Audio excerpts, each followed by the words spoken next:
Hello children, welcome to this crash course, and the chapter for today's discussion is electric charges, fields and potentials. This is one of the very important chapters for any competitive examination.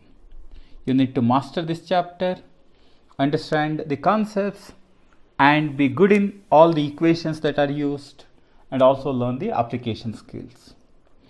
Let us go through the important concepts and later we'll take up numerical problems. The basic idea of electrostatics lies with the application of charges. Charge is an entity which is responsible for electrostatic attraction or electrostatic repulsion. There are a couple of important properties associated with electric charges. What are those? Number one, charges are available in two types, positive and negative charges. This nomenclature suggests us the opposite behavior of charges, and positive and negative has no bearing on the magnitude. It's just an arbitrarily chosen sign convention. And the idea of quantization of charges is one of the very important idea. Charge on an object is an integral multiple of some fundamental charge, that's the charge on an electron, which is 1.6 into 10 to the power of minus 19 coulomb in magnitude. N is an integer whose value can be 0, 1, 2, 3, 4, etc. So N can take up an integral value. So quantization tells us that the total charge is an integral multiple of some fundamental charge. Charge conservation tells us that in an isolated system, the total charge is constant. With respect to time or with respect to space, the total charge remains constant. It can also mean that the charge can neither be created nor destroyed. It can also be interpreted in this form, but the first version is a preferred version as far as board examinations are concerned. But understand that total charge remains conserved in an isolated system in any process.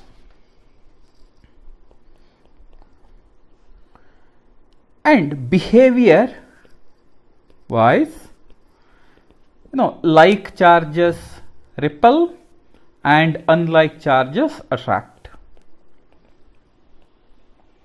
Like charges repel and unlike charges attract. So this is the basic idea regarding the behavior of charges. Like charges repel and unlike charges attract.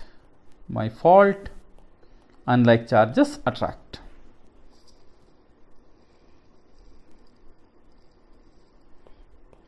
There are some other auxiliary behaviors also, like charge is always associated with mass,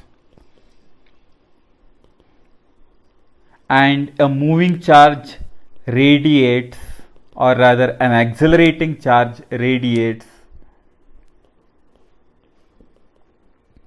etc. So these are all some other types of, or say some other properties. Remember, the two basic properties are quantization and conservation. These are very important properties. And of course, charge is additive as well. Charges can be added, or we can take out some charges along with the algebraic sign.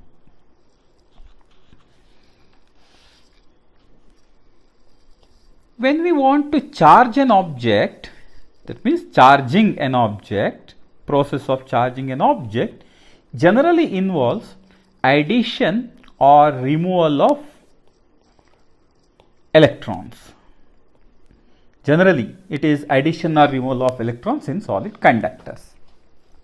A couple of important types of processes. One is by friction, in which objects are rubbed against each other, and that results in electrons being lost from one conductor to another conductor or one system to another system. Second is by conduction, an important type of process there is a physical flow of charges from one conductor to another conductor until potentials equalize. And the third is induction, in which there is no physical contact, but because of the force exerted, charges get segregated in the induced body, and thus induction can take place. For example, if I bring an inducing rod nearby or near another conducting rod, negative charges get attracted on the side, positive charges get attracted on the other side, and induced charges appear here. We call them as induced charges. Now we can probably leak out these charges maybe by grounding or by bringing it in contact with another conductor, etc. And thus charged conductors can be possible, or they are possible. The magnitude of the induced charge is given by inducing charge, I'll call it as a Q naught, into 1 minus 1 by K. This is the value of the induced charge, magnitude of the induced charge. I say magnitude here, it doesn't refer to any directional properties, it just represents charge maybe having positive sign or negative sign here. And this is inducing charge. K is the dielectric constant of the medium, which ranges from 1 to infinity, 1 to infinity, 1 for perfect insulators and infinity for perfect conductors. So we can also write it like this: inducing charge is equal to minus, induced charge is equal to minus Q naught into 1 minus 1 by K. Induced charge is inducing charge with a negative sign into 1 minus 1 by K.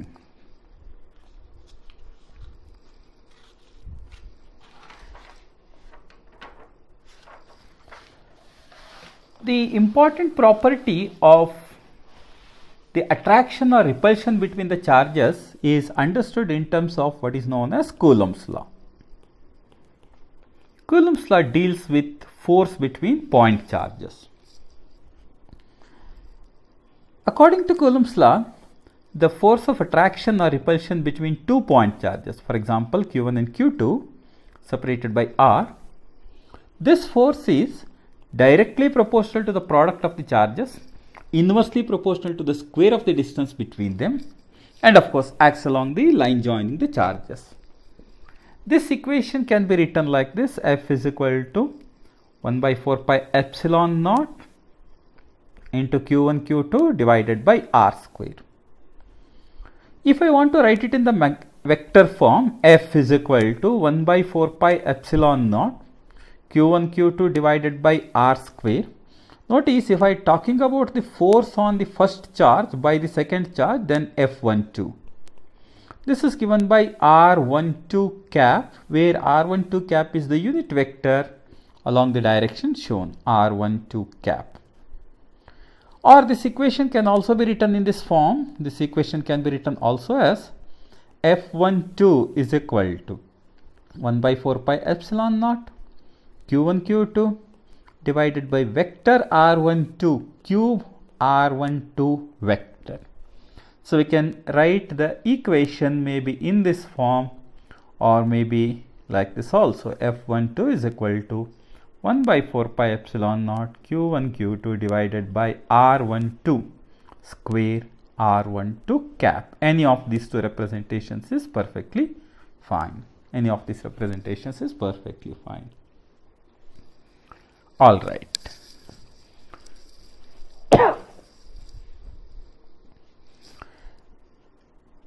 In a medium, this force is given by F is equal to 1 by 4 pi epsilon naught epsilon R Q1 Q2 divided by R square, where that epsilon R is again dielectric constant whose value ranges from 1 to infinity, 1 for a perfect conductor, 1 for a perfect insulator, and infinity for a perfect conductor, infinity for a perfect conductor. So you can also write it like this: force in the medium is force in air divided by epsilon r. Force in medium is force in air divided by epsilon r. And in all these examples, the value of epsilon naught, is 8.85 into 10 to the power of minus 12. This can be written as farad per meter. And this 1 by 4 pi epsilon naught has a value 9 into 10 to the power of 9 Newton meter square per coulomb square. So this is the value of 1 by 4 pi epsilon naught.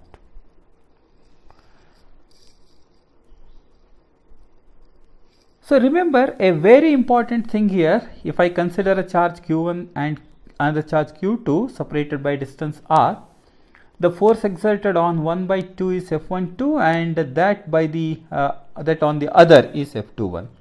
Remember, force on 1 by 2 is equal to force on 2 by 1 in magnitude and opposite in direction. So these forces actually form action reaction pair. They act on different bodies, but their magnitudes are equal, their directions are opposite.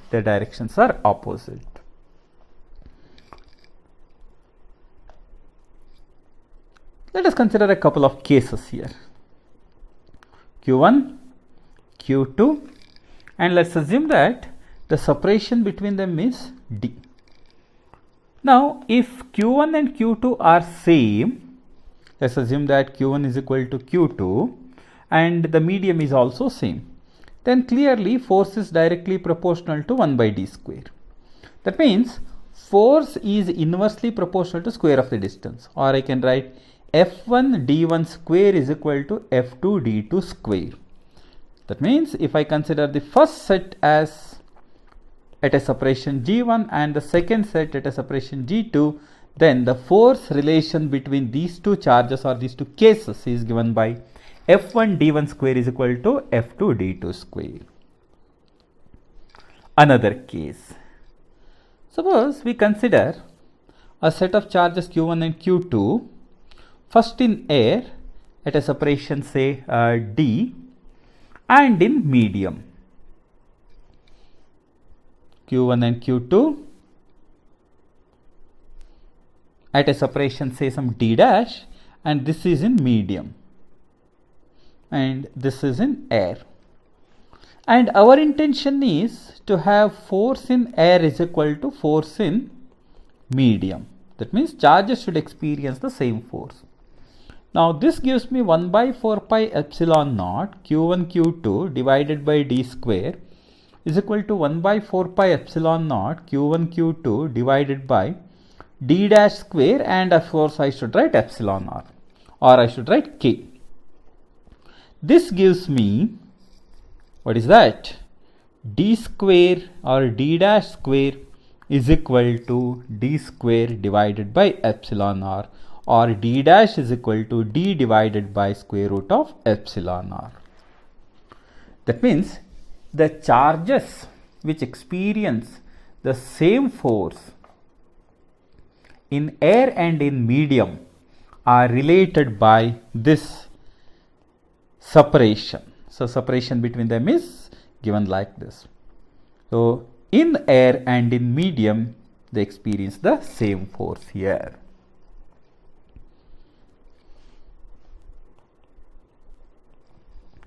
Remember, if the force between the two charges is to become maximum, that means Q1 and Q2 are present, then for a given separation, then the charge on each, if I call this as Q and Q, then charges Q1 and Q2 are equal, and this is to be distributed in such a way that Q is equal to Q1 plus Q2 divided by 2, which means that I had a total charge Q and I wanted it to get distributed, so then Q is equal to Q1 plus Q2 divided by 2.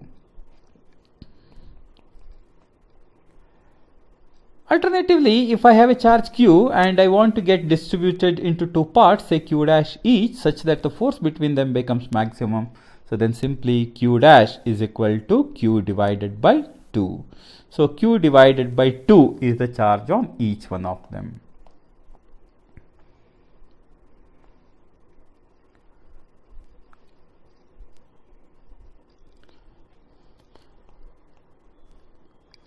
Suppose we consider two charges Q1 and Q2 separated by a distance d. Let us consider a position x such that any charge kept over there experiences zero net force. That means this position is a null position or equilibrium position.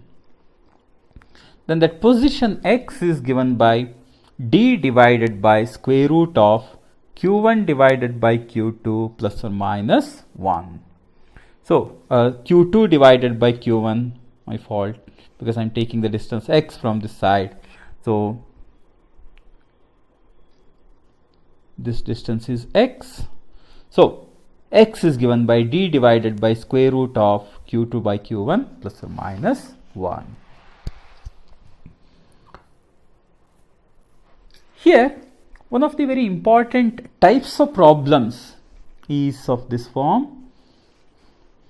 You have two charges and the charges are at the ends of the strings and they are suspended from a support. Suppose this semi-vertical angle is theta. Then these two charges experience the following forces. One is electrostatic force of repulsion, the second is the tension, and of course its weight. Now these forces can be resolved into components. Now if we resolve these forces into components, then what do we get? The forces can be shown like this. We have,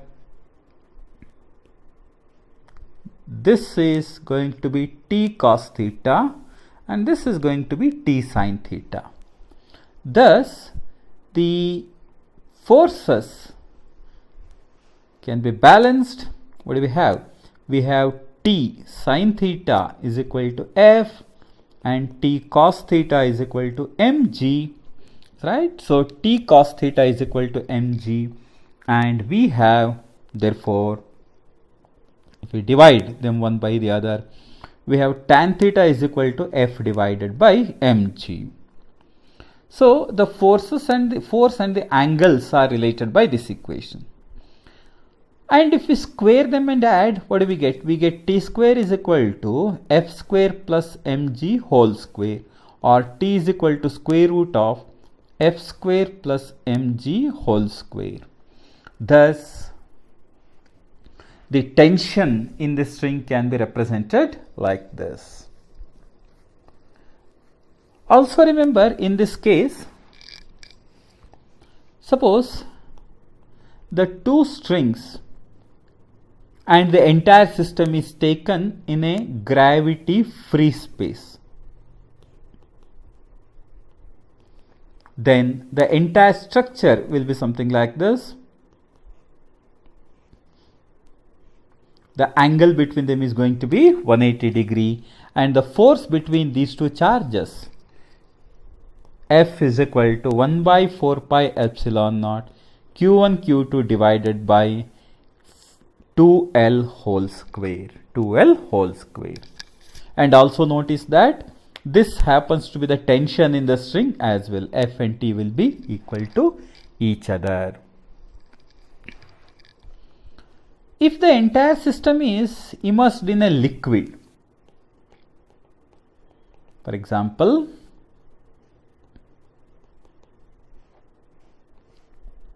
this entire system is immersed in a liquid.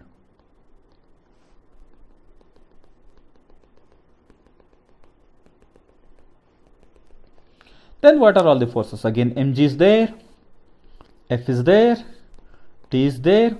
In addition to this, you also have upthrust. And if you simplify by writing the expression for upthrust, the equation that you end up is something like this. Tan theta is going to be force in the medium divided by mg into 1 minus d divided by d dash, where D is the density of the solid, and D dash is the density of the solid, and D is the density of the liquid. So this D is the density of the liquid, and D dash is the density of the solid. So tan theta is related to the densities through this particular equation. So these are all some important things associated with electrostatic force. Remember these ideas, they are quite useful, particularly from problem solving consideration.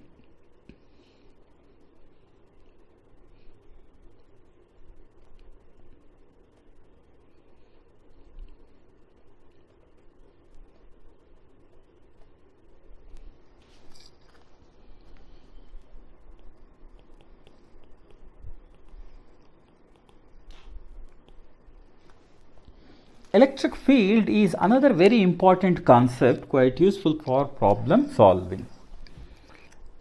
Electric field is nothing but a vector space around a charge in which another charge experiences a force. It's a vector space in which another charge experiences a force. This electric field, has a magnitude as well as direction. To get the magnitude of the electric field at a point, we keep a test charge whose strength is very, very small compared to the source charge producing the field. And what do we measure? We measure the force it experiences. And then we define the electric field as force experienced by that charge divided by the test charge. In general, it is written like this: electric field is force divided by test charge strength by taking a very, very small test charge. So this is your definition of electric field. The direction of the electric field due to a positive charge is away from it, while that due to a negative charge is towards the charge itself. The direction of the electric field due to a positive charge is away from it, while that due to a negative charge is towards the negative charge. What does that mean? It means that if you take a positive charge at this point, the electric field is away from it. This is the direction of the electric field. The electric field at this point is away from it. The electric field at this point is away from it. Likewise, the electric field at this point is away from it. What if I consider a negative charge? For example, you got a negative charge minus q here. The electric field at this point is along this direction. The electric field at this point is along this direction. The electric field at this point is along this direction. Or if I consider another point here, the electric field is along this direction. So the electric field due to a negative charge is towards the charge, and that due to a positive charge is away from the charge. Remember, it's a vector quantity. The field due to a point charge, the electric field due to a point charge is given by 1 by 4 pi epsilon naught q divided by r square r cap, where r cap is the vector which is along the direction of the electric field, or it is probably towards the charge or away from the charge. Many times this equation is also written in this form: 1 by 4 pi epsilon naught q divided by r cube vector r. Any representation is perfectly fine. If the position vector of the charge is r naught, for example, the charge is located here and I want to find the electric field at this point, and the position vector of this point is r, then the electric field at that point is given by 1 by 4 pi epsilon naught Q into R minus R naught divided by vector R minus vector R naught Q. So this is a complete representation of the electric field due to a point charge. If I have multiple point charges, for example, here is a charge Q1 and here is another charge Q2 and here is another charge Q3, etc. And this is where I want to find the electric field due to all the charges, then I consider the superposition principle, according to which the net electric field at point P is field due to 1 plus field due to 2 plus field due to 3, etc. added factorially. Remember, the same thing holds good even in the case of forces also. For example, let's just consider a square containing charges Q1, Q2, Q3 and Q4 at its corners, and assume that this is the point under consideration. Then the net force at this point, you notice, is due to first charge, is due to the third charge, assuming all the charges to be of same sign, and due to the fourth charge, etc. Then the net force at that point is given by the vector sum of all the forces, F1 vector plus F2 vector plus F3 vector, etc. So all the forces can be added like this. If I have, say, 2 point charges, let's assume that the 2 point charges are Q1 and Q2, and this is the point under consideration. The electric field due to this is E1 and the electric field due to this is E2. Assume that theta is the angle between them. Then the net electric field is of magnitude as given by root of E1 square plus E2 square plus 2 E1 E2 cos theta. That's the net electric field. And the resultant, how to find out the resultant? If I consider the resultant,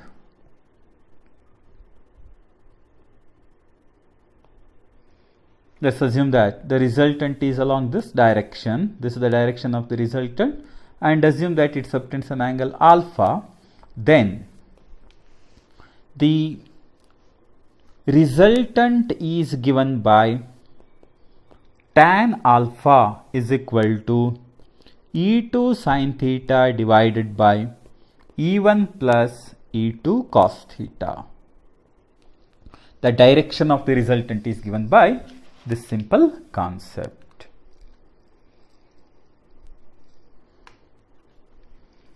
One of the very important applications is that of the null point. Let us consider a situation like this. There are charges Q1 and Q2. Two charges are Q1 and Q2. And let's assume that in the first case, Q1 and Q2 are of similar nature. And also assume that Q2 is less than Q1. It's less than Q1. This is a weaker charge. Then there exists a point at which the net electric field is 0. The net electric field is 0. Now, this is a point which is internal to the charges. Suppose those charges are dissimilar. This is Q1 and this is Q2, and again Q2 is less than Q1. I can say this is minus Q2. Now the equilibrium position is here. It is outside. This is the equilibrium position. This is external. And remember, this equilibrium position is always closer to the weaker charge. So we can generalize it like this. Equilibrium position is always closer to the weaker charge and lies internally for a set of like charges and lies externally for a set of unlike charges.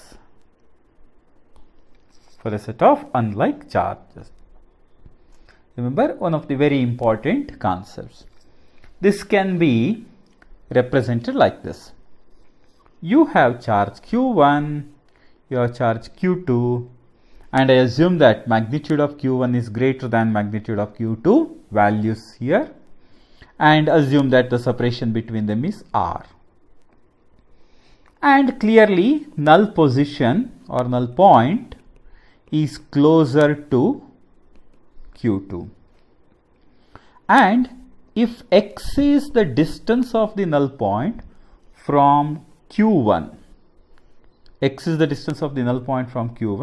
then x is given by R square root of Q1 divided by root of Q1 plus or minus root of Q2. And x is the distance as measured from the null position from the first charge, and this is plus for like charges and minus for unlike charges. Plus for like charges and minus for unlike charges.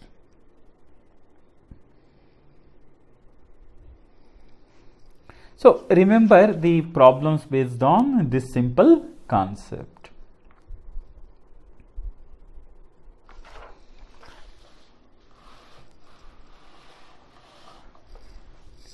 The couple of simple ideas here.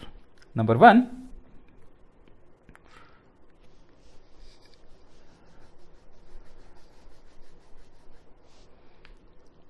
suppose I consider a spherical conductor,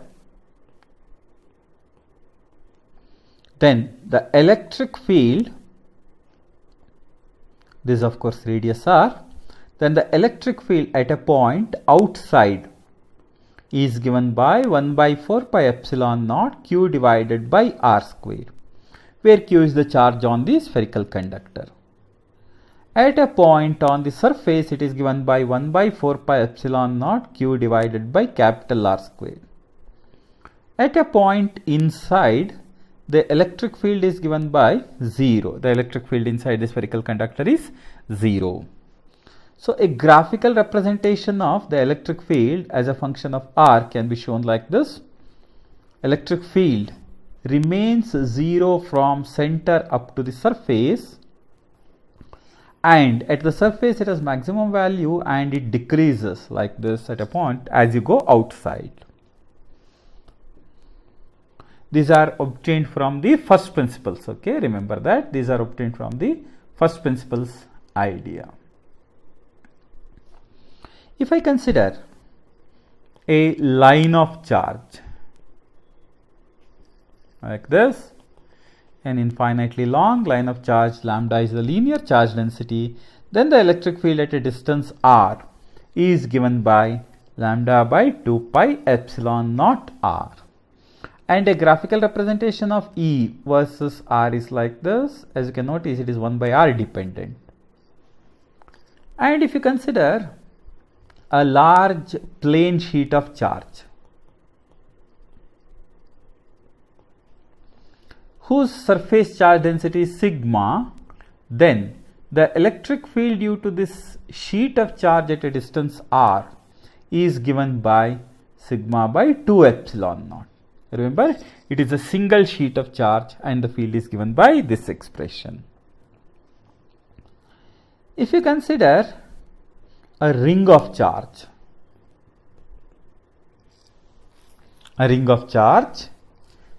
and the ring carries a charge q and the radius is a r and the point is at a distance x on the axis, then the field at a point on the axis is given by 1 by 4 pi epsilon naught q into x divided by r square plus x square to the power 3 by 2.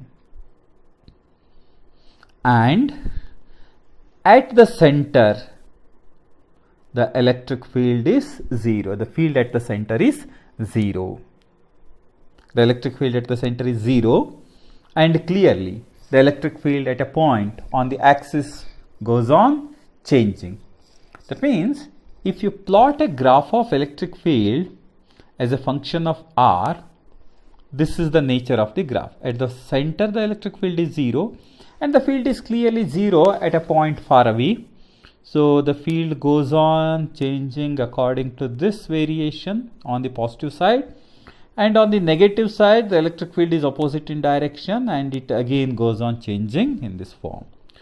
So this is the variation of the electric field as a function of distance due to a ring of charge.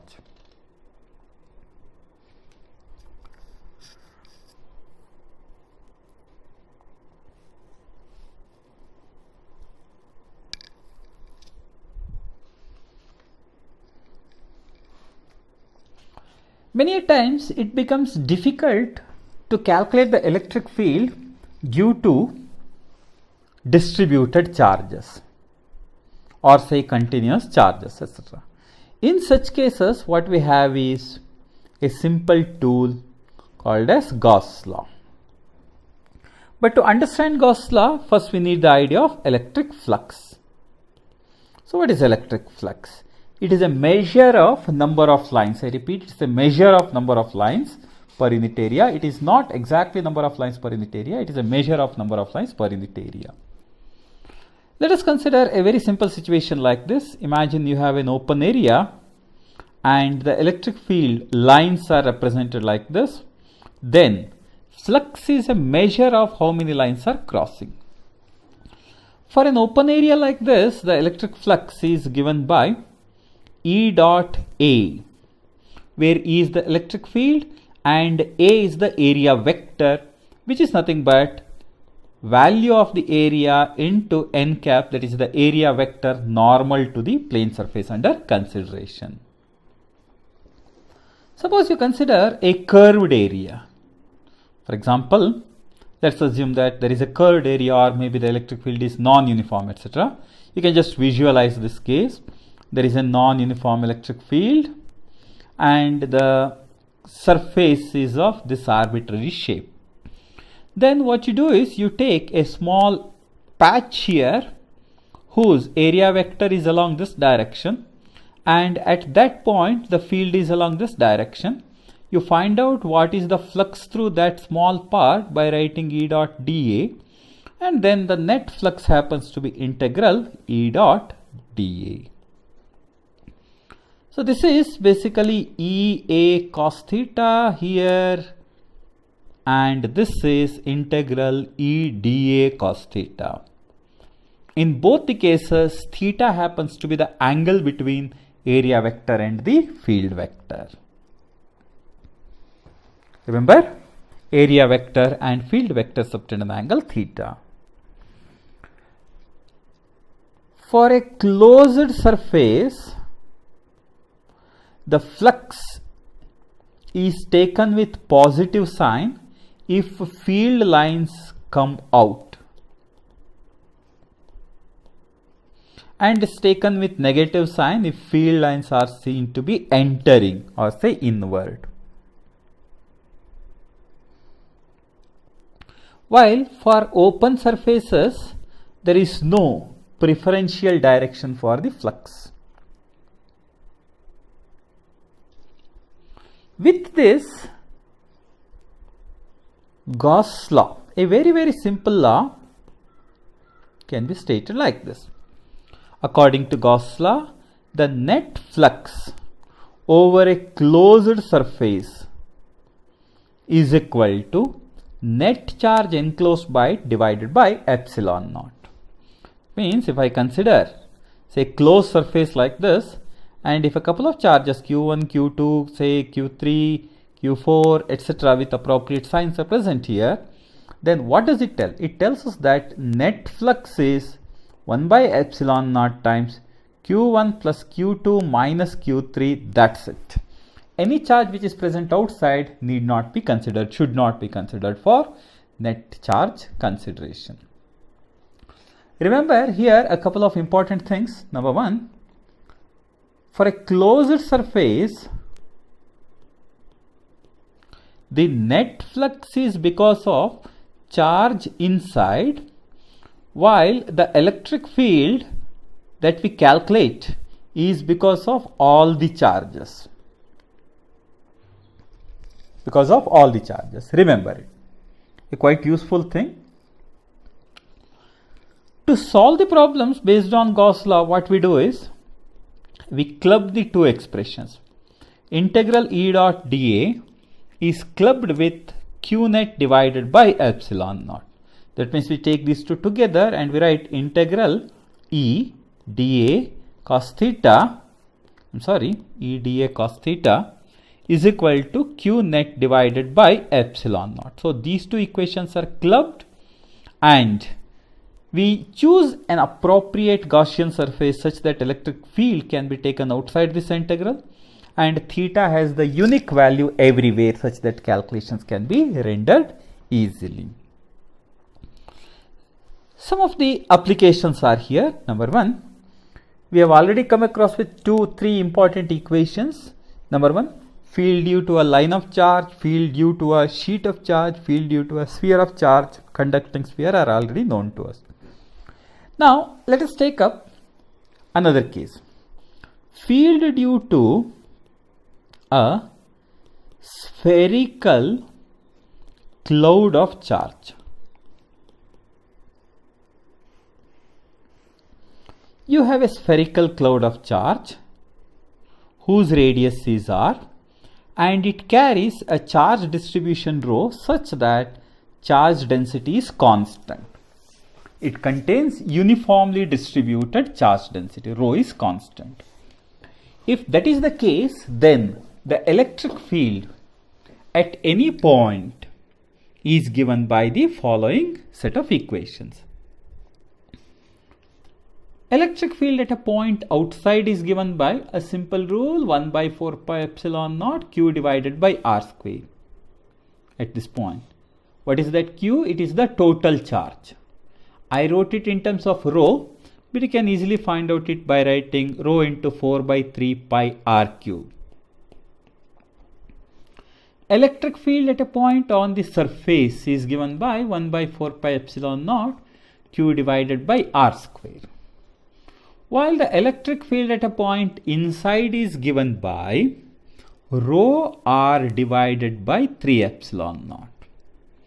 Rho r divided by 3 epsilon naught. Remember, one of the very important consequences of using this idea is electric field at a point inside is rho r by 3 epsilon naught. So, if I consider a point at a distance r, then the electric field over there is given by rho r divided by 3 epsilon naught.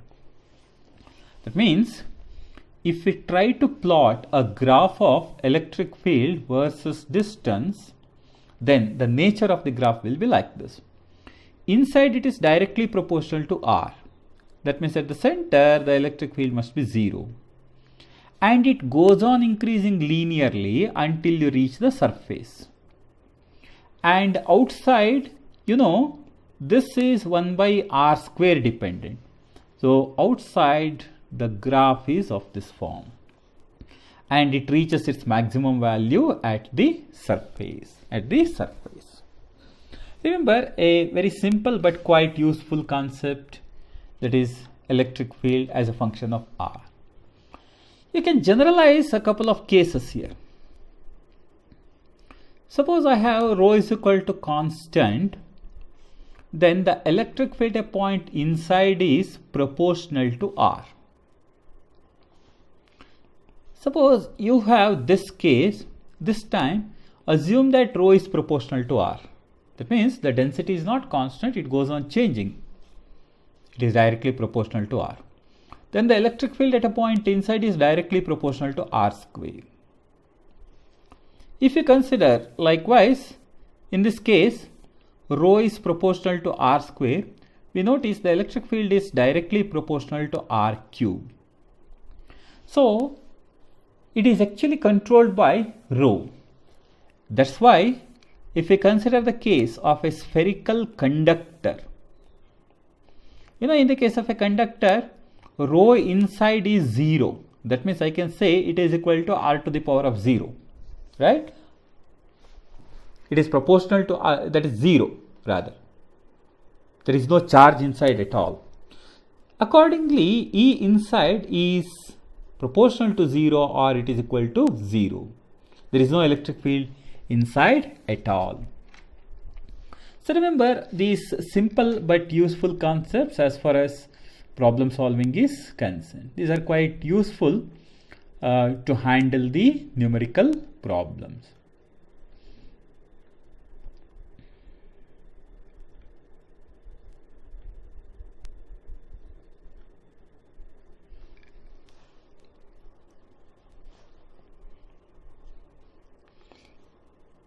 These equations can also be written like this.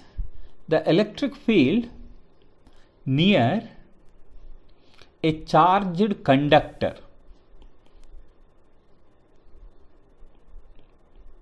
of any shape can be written in a general way, sigma divided by epsilon naught, in any general way. The force per unit area on a charged conductor, generally known as electrostatic pressure, or sometimes it is also referred to as mechanical pressure, though it is not due to the mechanical origin. This is written sometimes as pressure, mechanical pressure. Just be aware of this one. It is given by P, which is dF divided by dA, given by sigma square divided by 2 epsilon naught. Sigma square divided by 2 epsilon naught. Remember this concept, a concept which is quite useful for handling problems.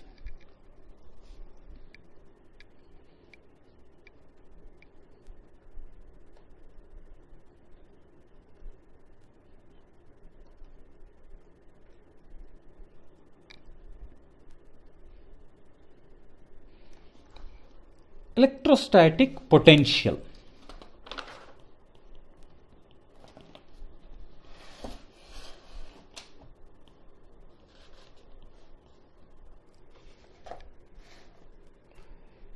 Electrostatic potential is a scalar quantity. This is the idea which is related to the idea of energy.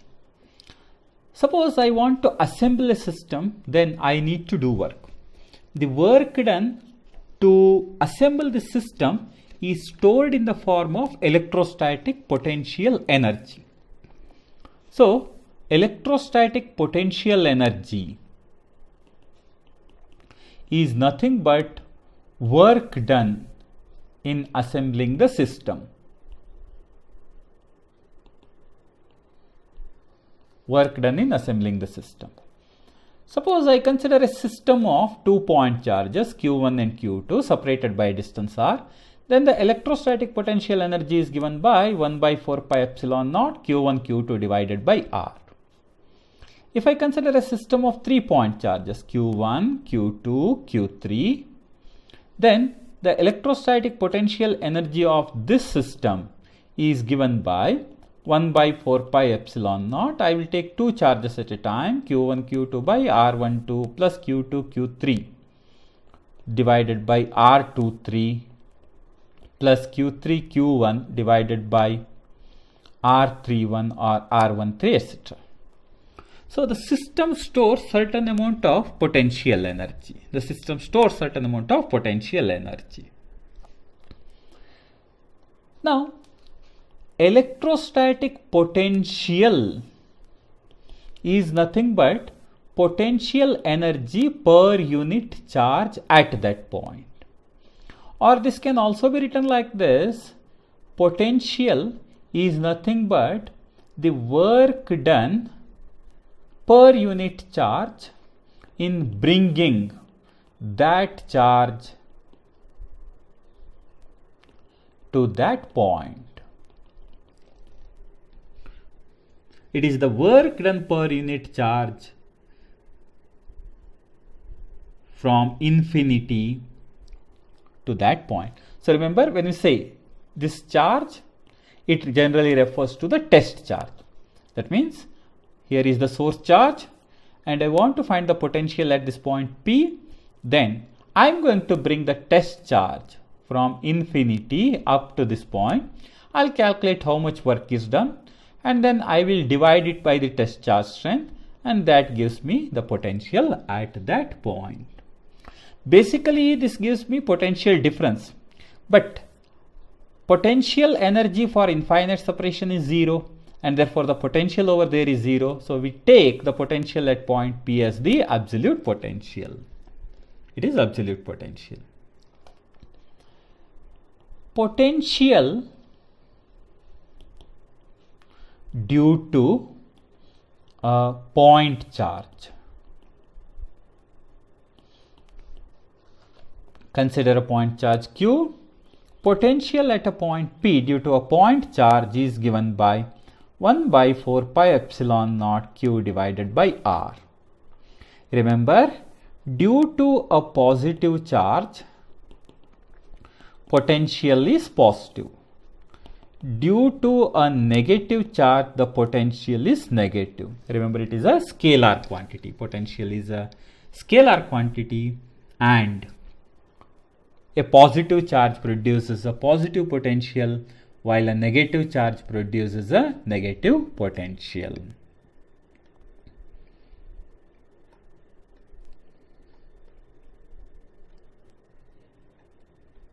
So this can be written in the following form. The same idea can be written as V is equal to, as I said,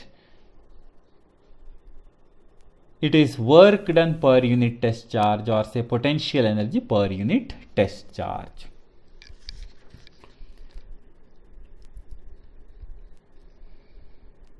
If I consider couple of point charges, for example Q1, Q2, Q3, etc., I'll call them as say Q1, Q2 and minus Q3, and we want to find out the potential at this point due to a couple of charges, then the net potential at that point is the sum of the potentials, that is 1 by 4 pi epsilon naught Q1 by R1 plus Q2 by R2 minus Q3 divided by R3.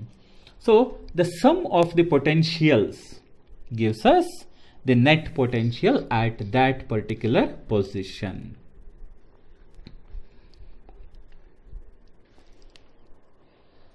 There is a relation between the electric field and the electrostatic potential. This relation can be written like this. It is generally written in two forms. One is the differential form. The differential form of the electric field and potential is written as E is equal to minus dV divided by dr. Remember, potential is a scalar quantity. This is also written in its complete form like this.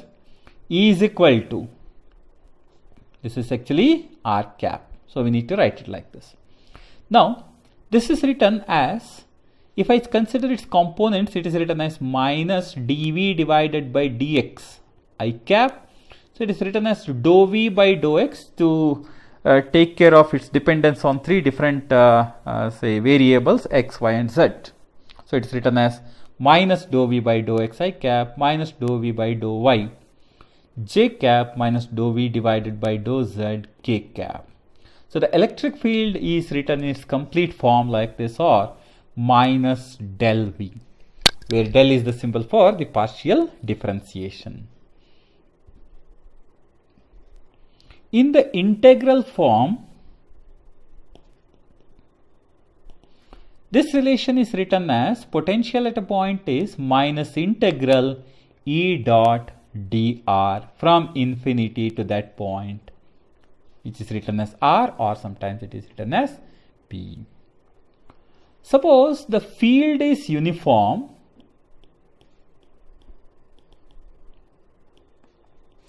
For example, you have a uniform field like this, and these are the 2 points, points 1 and 2, and assume that the separation between them is delta r and the potential difference is delta V.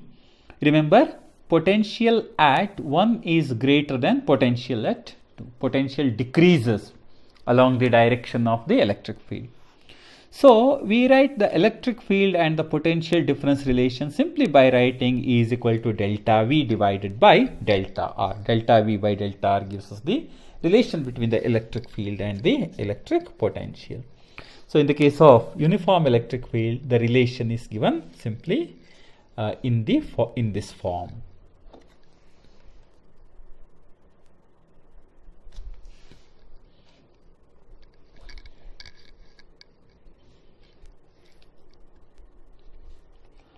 Potential due to a spherical conductor.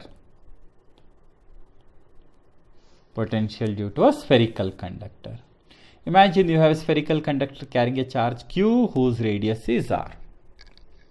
I am simply writing the relations for potential at various points. Potential at a point outside is given by 1 by 4 pi epsilon naught q divided by r being the distance of the point from the center. Potential at a point on the surface is again 1 by 4 pi epsilon naught q divided by r. Potential at a point inside, this is very important, is not zero. Potential at a point inside is same as potential at a point on the surface, which is 1 by 4 pi epsilon naught q divided by r. So potential is not zero inside a spherical conductor. If we plot a graph of V versus R, the nature of V versus R graph is like this. Observe, potential is constant inside. It is not zero. So potential remains constant inside. Starting from center up to the surface, it remains constant. While outside, it is 1 by R dependent. Thus, the graphical representation is something like this. This is the graphical representation of the potential due to a spherical conductor.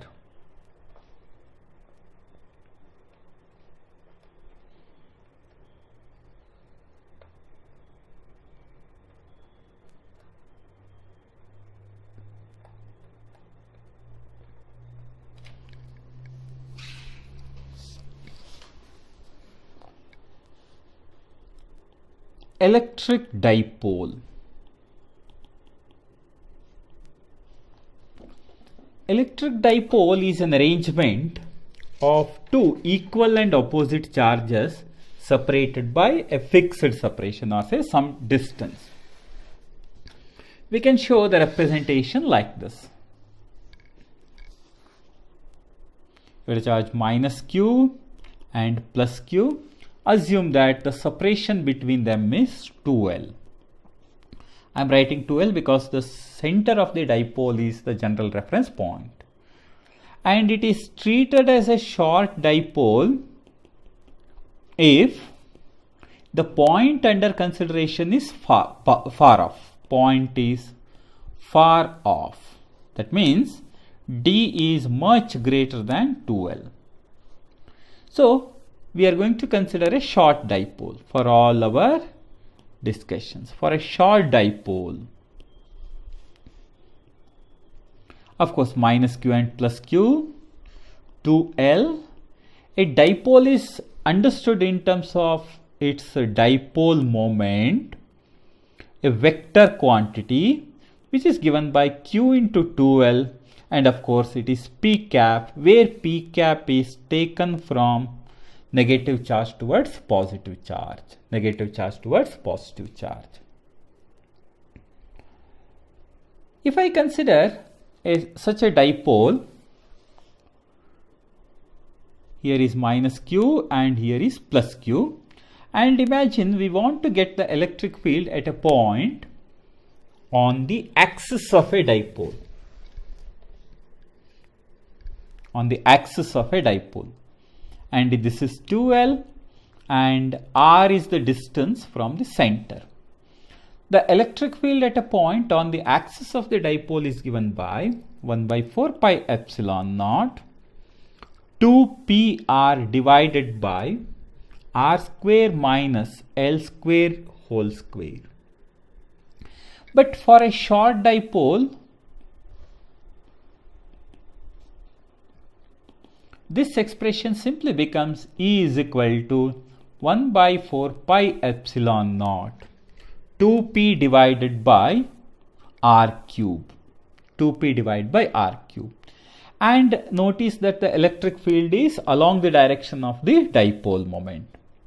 So, the axial field at a point on the axial line or say axis, the electric field due to a short dipole is 1 by 4 pi epsilon naught 2p divided by r cube. What if I consider an equatorial line? That means on the perpendicular bisector. On the equatorial line, the electric field is given by 1 by 4 pi epsilon naught p divided by r cube, but this time with a negative sign because the electric field is opposite to the direction of the dipole moment. It's along this direction. What if I consider a general point? That means here is the dipole, minus q plus q, 2l is the separation, and this is the midpoint, and this is the point under consideration subtending an angle theta. Then the electric field at that arbitrarily chosen point is given by 1 by 4 pi epsilon naught p by r cube square root of 1 plus 3 cos square theta. 1 plus 3 cos square theta. And if I assume that the resultant electric field is along this direction, subtending an angle say alpha with this line, then tan alpha is given by half tan theta. This gives me the direction of the electric field as well. This gives me the direction of the electric field also.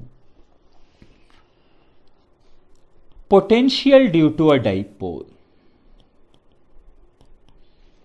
The electric potential due to a dipole.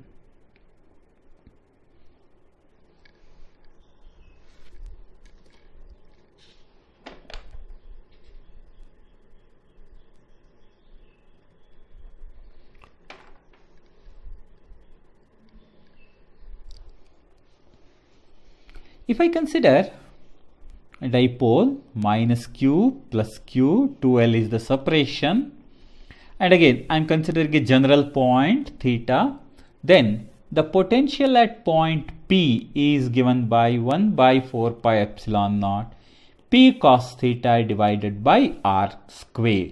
P cos theta divided by r square.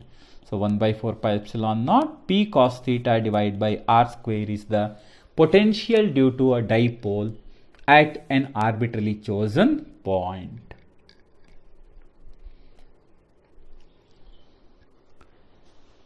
Now the question that arises is, what if this dipole is kept in an external electric field?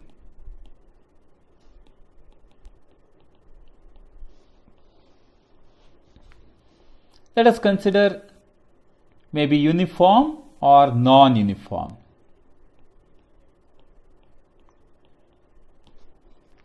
Suppose I consider a uniform electric field represented like this, and a dipole is kept this way. Minus q is the charge here and plus q is the charge here.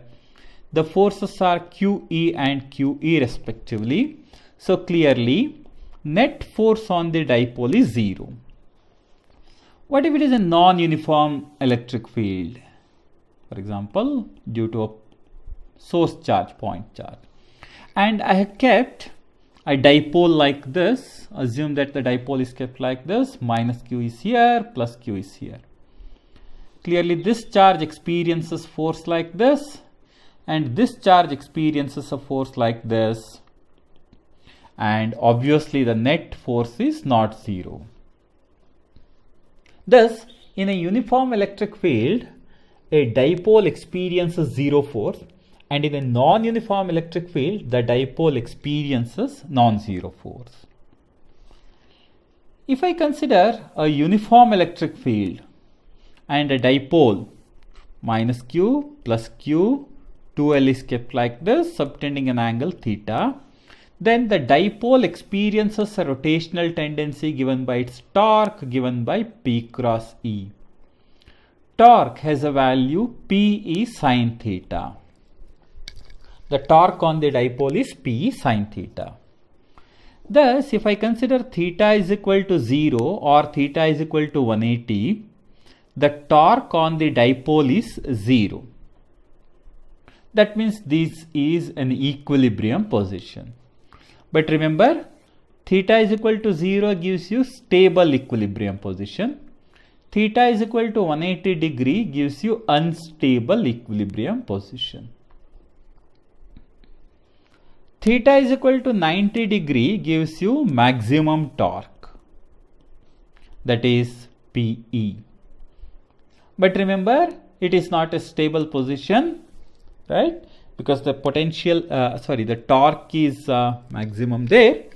It corresponds to torque is equal to Pe. The maximum torque is exerted on the dipole at that position. Suppose you have kept a dipole in this orientation, and this is of course theta 1, you can call, and you want to reorient that to theta 2. So something like this, I'll show the diagram like this. It is at an angle theta 1 and you want it to go to theta 2 position, from initial position to final position. Then the work done to rotate that dipole is given by Pe minus Pe cos theta 2 minus cos theta 1, or I can write it like this, minus Pe cos theta 2 minus cos theta 1. So the work done to rotate a dipole is given by minus Pe into cos theta 2 minus cos theta 1. Suppose I consider a dipole in a uniform electric field. This is the dipole moment, and assume that theta is the angle subtended. Then the potential energy of that dipole is given by minus P dot E, or minus Pe cos theta. This is given by Pe cos theta. So the dipole stores an energy which is given by minus P dot E, or Pe cos theta. Remember, this is the basic idea as far as the dipole is concerned. The work done to rotate the dipole, which is actually stored in the form of energy of the dipole. So these are all some basic ideas regarding the dipole. Suppose I consider two important concepts, particularly for competitive examinations. You consider a spherical conductor carrying a total charge q whose radius is r. Now, because of the interactions between the charges, the system stores certain amount of potential energy. The energy is known as self-potential energy.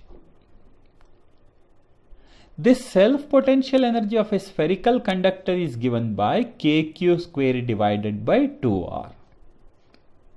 Kq square divided by 2r.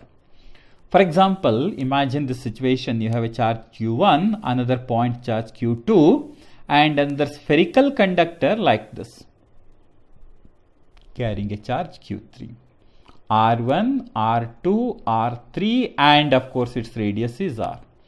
Then if I ask you to find out the potential energy of the system, what are all the terms? 1 by 4 pi epsilon naught q1 q2 divided by r1, first energy, plus 1 by 4 pi epsilon naught q1 q3 divided by r3, plus Q2 Q3 divided by R2 plus the self potential energy plus self potential energy. What is that self potential energy? That self potential energy is given by this expression. So you need to take all the interactions into consideration. Suppose I take self potential energy of a spherical cloud of charge.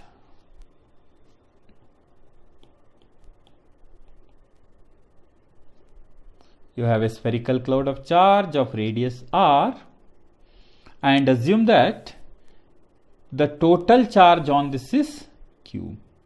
Then the self potential energy of this system is 3 by 5 times, that is 1 by 4 pi epsilon naught, 3 by 5 times q square divided by r. So going back to this is 3 by 5 times, or I can write 3 by 5 times kq square divided by r. So do you notice that the self potential energy of a spherical cloud of charge is more than that of a spherical conductor? We might notice that. Actually, this is one of the reasons we can use to explain the charge distribution only on the surface of the spherical conductor, not at a point inside. So these are some important concepts from this particular chapter. Go through these concepts, internalize the equations. Lots of concepts are involved here. You need to be familiar with all these concepts and the equations to solve the problems. The chapter for our discussion is capacitors. This is one of the very important chapters, which in fact is an easy chapter and quite useful for any competitive examination. Let's try to understand and revise the important concepts and get a good grip on equations that are used. So the question that arises is, what is a capacitor? Capacitance is the capacity to hold. A conductor can hold the charges and thereby energy. So an arrangement which can hold the charges and thereby energy is a capacitor. For any conductor, the potential is directly proportional to the charge on this. Or we can say the charge is directly proportional to potential. So a constant of proportionality is introduced here, which is in the form of C, and this C, which is the ratio of charge added to the change in the potential, is called as capacitance of a conductor or capacitance in general. So capacitance is the charge that you add divided by the rise in the potential or change in the potential of a conductor. Depending on the geometry of the given conductor, there are different types of capacitors. But before we understand them, let us first understand the capacitance of a spherical conductor.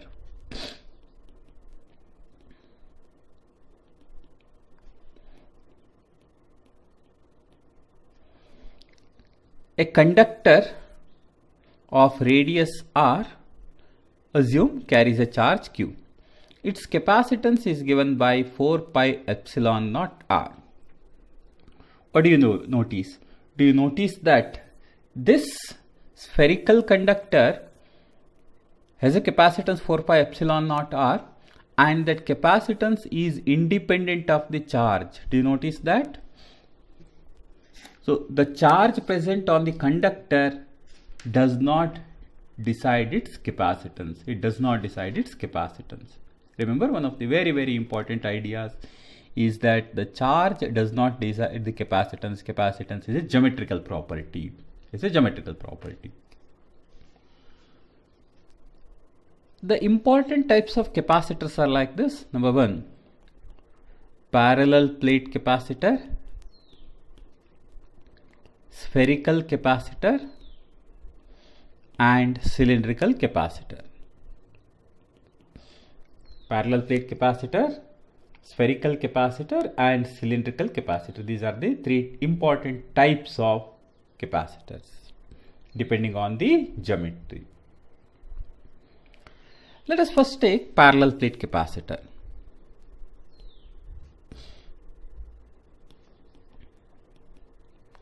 What is a parallel plate capacitor? It is an arrangement containing a set of plates, conducting plates carrying charges which are equal and opposite. This is connected to positive terminal of the battery and the other is connected to negative terminal of the battery. This supplies positive charge and this supplies negative charge. I am using the terminology supplies, observe, and thus the charge on this plate is plus Q, the charge on this plate is minus Q. This results in a uniform electric field from positive plate to negative plate. This is a parallel plate capacitor. And assume that the intervening medium is air and the separation between the plates is D and the area of each plate is A, then the capacitance of such an arrangement is given by epsilon naught A divided by D. D is the plate separation. And remember, D is much smaller than A. The plate size is very, very large. The plates are very large. Here, remember, A is the area of, common area of overlap. For example, if you have a set of plates like this, they are parallel, but the overlap is not 100%, then it is only this overlap region which should be taken into consideration. This should be taken into consideration. So, parallel plate capacitor can be represented like this.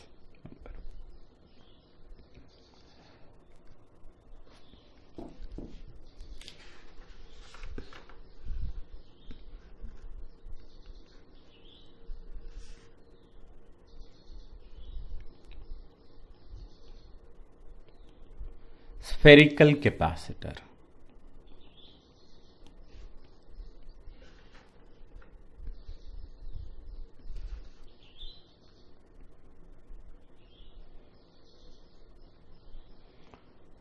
In the case of spherical capacitor, we have a set of conducting spheres, concentric conducting spheres.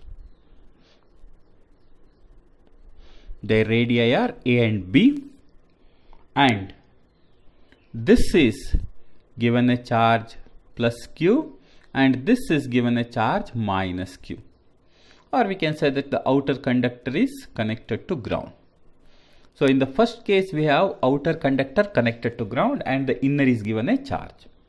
Then the capacitance of such an arrangement is given by 4 pi epsilon naught AB divided by B minus C. 4 pi epsilon naught AB divided by B minus C is the capacitance of a spherical capacitor whose outer conductor is grounded and the inner conductor is given a charge. What if I consider another case? This time,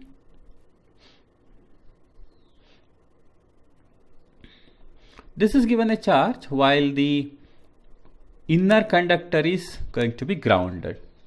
The capacitance of such an arrangement is given by 4 pi epsilon naught B square divided by B minus C. So capacitance of such an arrangement is given by 4 pi epsilon naught B square divided by B minus A. So remember, if the inner conductor is grounded versus outer conductor is grounded, the situations are different. It's not the same thing. So this is the capacitance of a spherical conductor whose inner conductor is grounded. Third is cylindrical capacitor.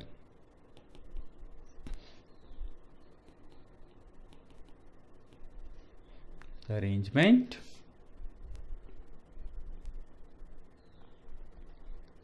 We have a set of coaxial cylinders .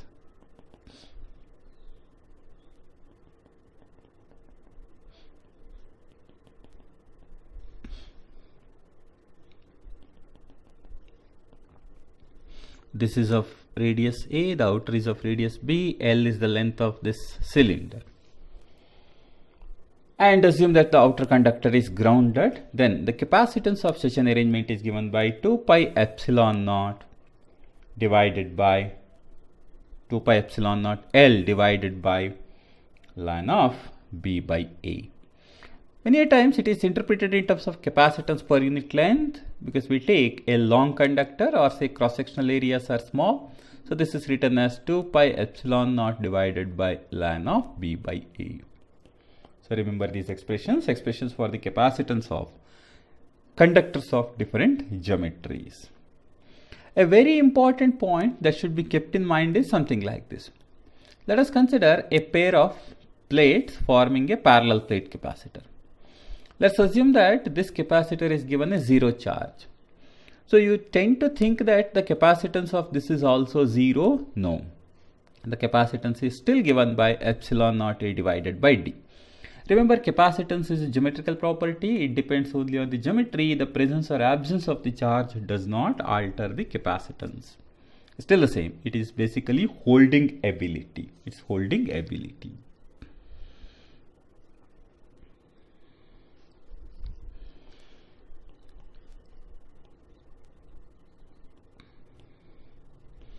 Electrostatic potential energy of a capacitor.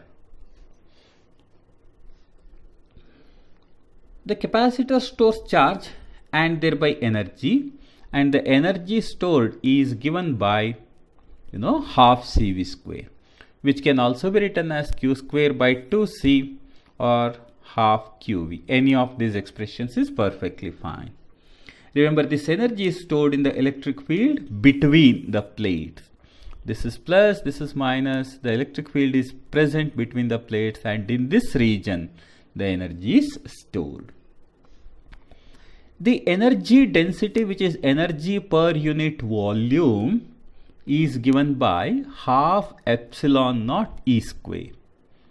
Half epsilon naught E square. Remember, the energy density is given by half epsilon naught E square, which can also be written as sigma square divided by 2 epsilon naught.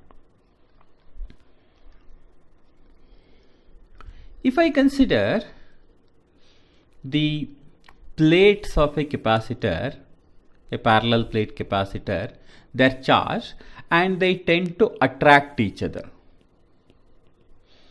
And this force between the plates is given by Q square divided by 2 epsilon naught A. This can also be written like this.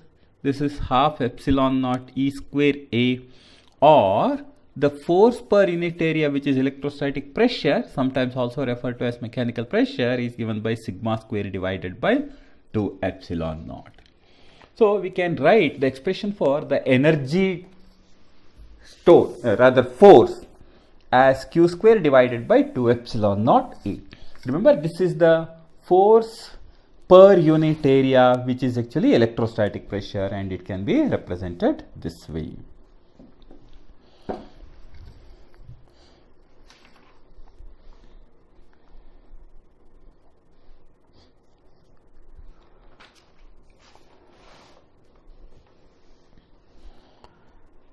Dielectric capacitors.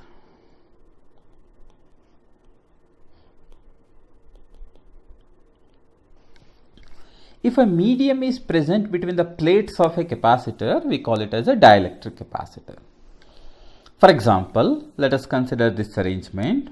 There are two plates, and the separation between those two plates is occupied by a medium. Let's represent it this way. There is a medium whose dielectric constant is K, or relative permittivity is K. Capacitance of such an arrangement is given by epsilon naught A into epsilon naught divided by D, or we can also write it like this: epsilon naught A divided by D. The dielectric constant K can also be used. I can write epsilon naught K A divided by D. Any of these expressions is perfectly fine. So you notice that the capacitance in the presence of a medium, or dielectric capacitance, is capacitance in air into K. So it increases K times upon the introduction of a material. Or the dielectric constant can also be written as capacitance with dielectric divided by capacitance without dielectric. Suppose the dielectric is filled partially. It is not filling the space between them completely. Let us see what to do. Let us assume that here is a set of plates. D is the separation between them and A is the plate area. And let's assume that a dielectric of thickness T is introduced. Dielectric of thickness T is introduced. Dielectric constant of that material being K. Then the capacitance of such an arrangement is given by epsilon naught A divided by D minus T plus T divided by K.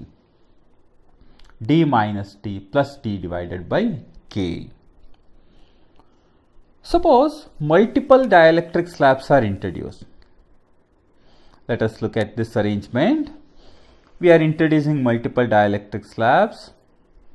Something like this. Their dielectric constants are K1, K2, K3, etc. and their thicknesses are T1, T2 and T3, etc. Then the capacitance of such an arrangement is given by epsilon naught A divided by D minus T1 plus T2 plus T3, etc. minus T1 by K1 plus T2 by K2 plus T3 by K3, etc. Or this can also be written like this. Capacitance is epsilon naught A divided by D minus sigma T plus sigma T divided by K. So we can represent the capacitance in this particular form. Capacitance can be represented in the general form in this way. So remember these basic ideas. Suppose the dielectric slabs are occupying completely. For example, this is the arrangement. Assume that this is the arrangement. In the case of a parallel plate capacitor, this is T1, T2, T3, T4 and their dielectric constants are K1, K2, K3, K4, etc. Then for such an arrangement, you notice that capacitance becomes epsilon naught A divided by. This term vanishes and we have simply T1 by K1 plus T2 by K2 plus T3 by K3, etc. So if there is no air space, then the capacitance is simply given by this particular expression. This is the expression for capacitance in the case of a dielectric capacitor.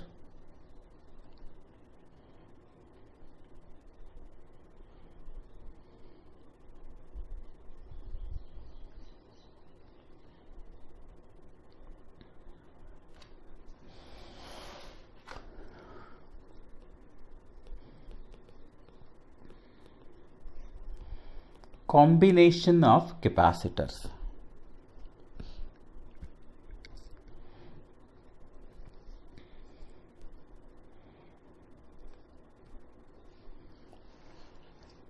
There are two primary types of combinations, series and parallel. In the case of series combination, capacitors are connected end to end such that the charge on each one of them is same. So we can call it as C1, C2, C3, etc. And the charges are all same here, plus Q minus Q, plus Q minus Q, plus Q minus Q, etc. on the inner plates, and V is the potential difference across the entire system. Across each one of them, we can call it as V1, V2, V3, etc. This is equivalent to a single capacitance. We can call it as equivalent capacitance. And equivalent capacitance is a single capacitor which stores the same charge as that by the arrangement across the same potential difference. Here a couple of important things that should be kept in mind are like this. Number one, V is equal to V1 plus V2 plus V3, etc. Second is, because the charges are same, we can write Q is equal to C1 V1 is equal to C2 V2 is equal to C3 V3, etc. because the charges are all same.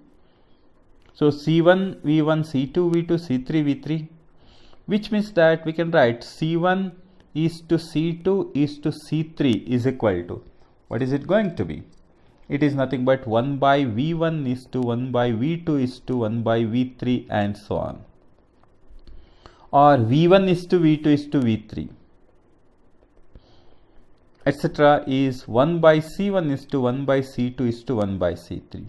So potentials divide in the inverse ratio of the capacitance. And the equivalent capacitance is given by the simple relation 1 by C1 plus 1 by C2 plus 1 by C3. Reciprocals add to give the reciprocals add to give the reciprocal of the equivalent capacitance. For example, you have two capacitors C1 and C2 connected in series. The equivalent capacitance is given by C1 C2 divided by C1 plus C2. If you have, say, two identical capacitors connected in series C and C, the equivalent capacitance is C divided by 2. If you have, say, n identical capacitors all connected in series, then equivalent capacitance is given by C divided by n. So remember these basic ideas as far as the arrangement of the capacitors in series combinations concerned.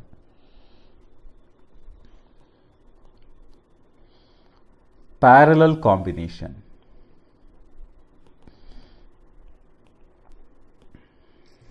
Parallel combination.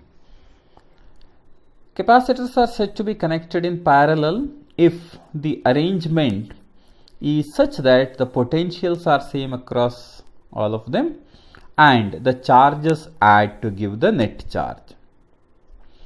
So we can show this way. V is the common potential and this is equivalent to a single capacitor.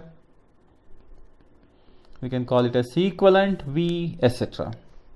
Now remember, corresponding to this, the charges add Q1 plus Q2 plus Q3 is same as the charge supplied by the battery or the charge on the equivalent capacitance. So charges add here.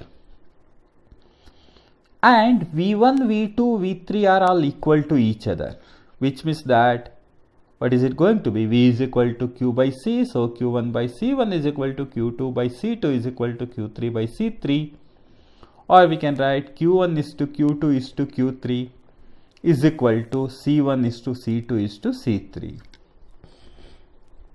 Or charges divide in the ratio of the capacitance. And the equivalent capacitance is given by the sum of the capacitances. C1 plus C2 plus C3, etc. Let us consider two capacitors C1 and C2 connected in parallel. Then the equivalent capacitance is given by C1 plus C2. Let us consider two identical capacitors connected in parallel C and C. Then the equivalent capacitance is 2C. Assume that there are n identical capacitors all connected in parallel. Then C equivalent is given by n times C. N times C. So the equivalent capacitance is the sum in the case of parallel combination, and in the case of series combination the reciprocals add to give the reciprocal. This can be used in the case of or to find the charge sharing of charges. Suppose we consider sharing of charge and of course energy. That means during the regrouping. Let us consider two capacitors C1 and C2 and their charged to potentials V1 and V2. Now let us assume that this is of course positively charged, this is negatively charged, positively charged, negatively charged. Now let's assume that they are connected such that the similarly charged plates are connected to each other. Then the common potential is given by C1 V1 plus C2 V2 divided by C1 plus C2. C1 V1 plus C2 V2 divided by C1 plus C2. And the loss in the energy during regrouping of the charges or resharing of the charges or charge flow is given by half C1 C2 divided by C1 plus C2 into V1 minus V2 whole square. So remember this important idea. The common potential is given by this expression and the loss in the energy is given by this expression. Suppose the capacitors are connected in such a way that the oppositely charged plates are connected. For example, this is what we have. This is positively charged, this is negatively charged, this is C1 V1, C2 V2, and this is negative, this is positive. And if I am going to establish a connection between them, then the common potential across this arrangement is given by C1 V1 difference C2 V2 divided by C1 plus C2. C1 V1 difference C2 V2 divided by C1 plus C2. Remember, this is one of the important ideas as far as the regrouping of the charges is concerned.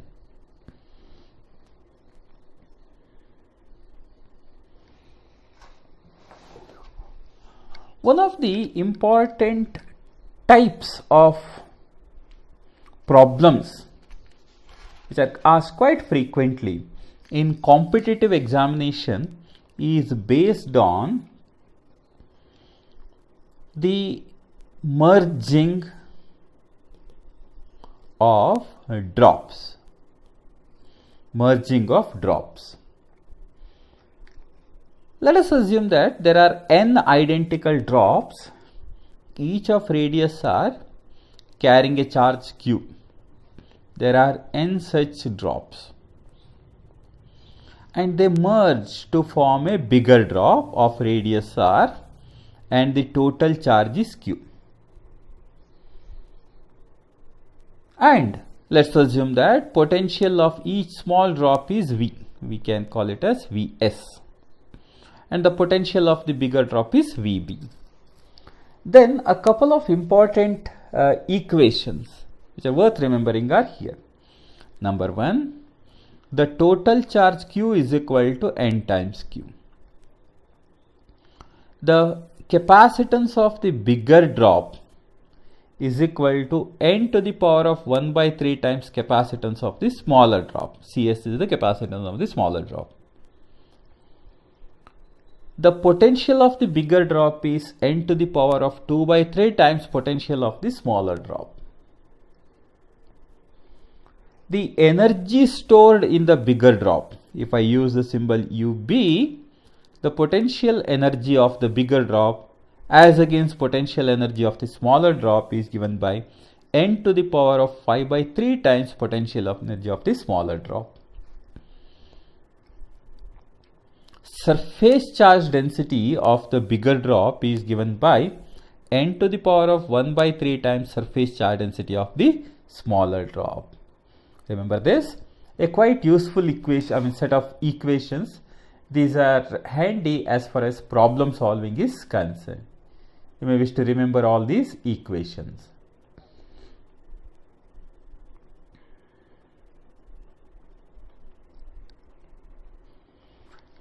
Another important type of problem generally asked in competitive examinations is something like this. The effect of dielectric.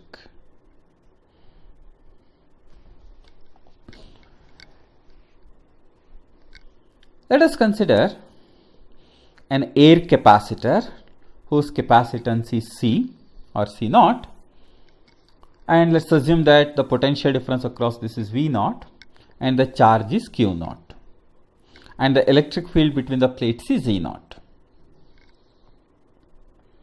And let us consider, this is of course air capacitor, and we are going to insert a dielectric slab. We are going to insert a dielectric slab with battery still connected.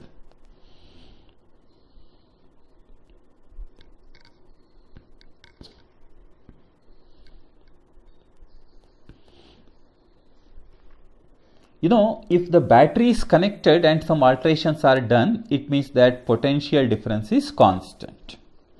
So the final capacitance is C, final potential difference is V, final charge is Q, final electric field between the plates is E, with dielectric inserted, and of course the battery is still connected. I have not shown the battery in the figure, but remember battery is connected here.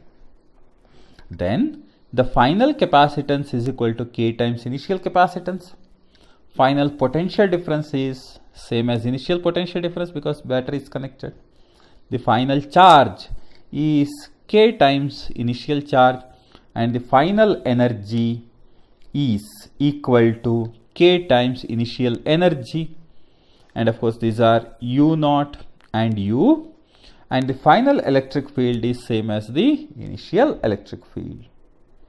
The final electric field is same as the initial electric field between the plates. Suppose we consider this effect of dielectric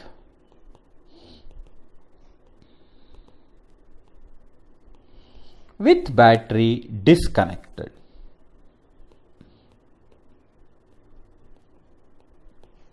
Battery disconnected implies charge is constant. Same set of concepts here. Air capacitor, capacitance is C naught, potential difference is V naught, charge is Q naught, energy is U naught, and the electric field is E naught. And this becomes a dielectric capacitor C, V, Q, U and E.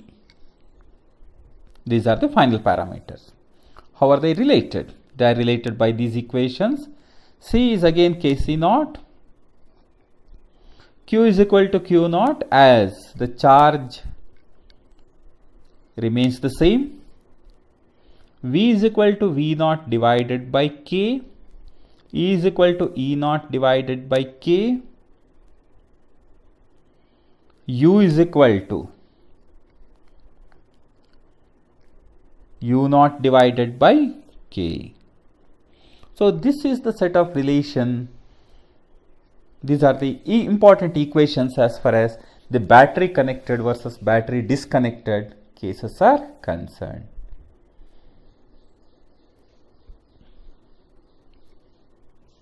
Suppose we take one more important application in the present context.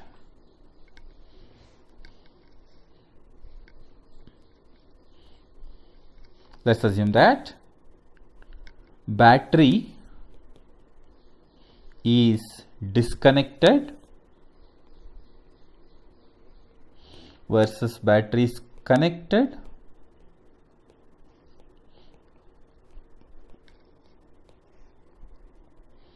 and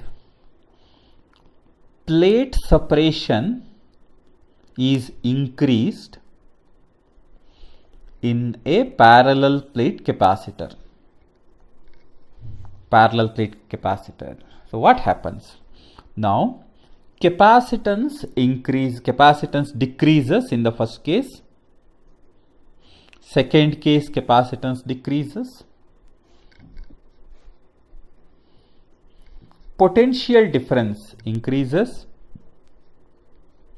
Electric field remains constant. Charge remains constant, and energy stored in the capacitor increases. Second case, battery is connected, V remains constant, And what about E? So notice that E decreases, and Q. So obviously battery is connected, and so if you look at it, Q is equal to CV, C has decreased and V has remained constant, so Q decreases and of course U decreases. So remember these concepts as far as battery connected versus battery disconnected cases are concerned in the case of a capacitor. In the case of a capacitor, this is how to work out the important types of problems which are quite frequently asked in competitive examination. Another type of problem which is quite commonly asked is the heat produced in switching in capacitive circuit. Heat produced.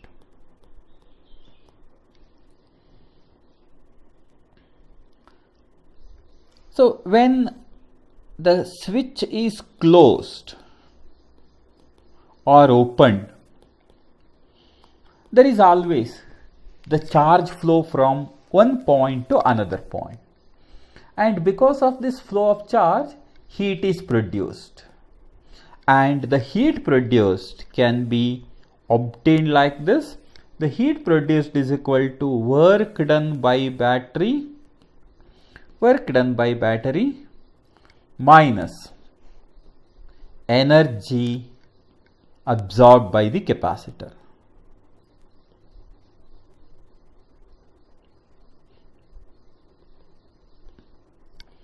Energy absorbed by the capacitor. So remember, if the switch is closed, then heat produced is equal to work done by the battery and minus, of course, minus energy work done by the battery minus energy absorbed by the capacitor. Here you should remember that work done by battery to charge a capacitor is given by W is equal to CV square, which is equal to QV, or this can also be written as Q square divided by C. One of the important things to remember is that the work done is actually twice the energy stored in the capacitor.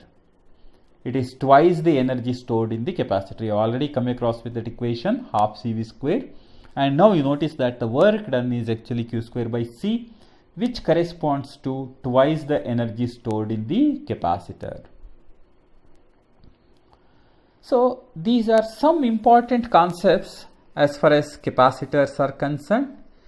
Familiarize yourselves with basic equations which are used here and learn the concepts. And in our next session, let us take problems based on the concepts that we have already learned.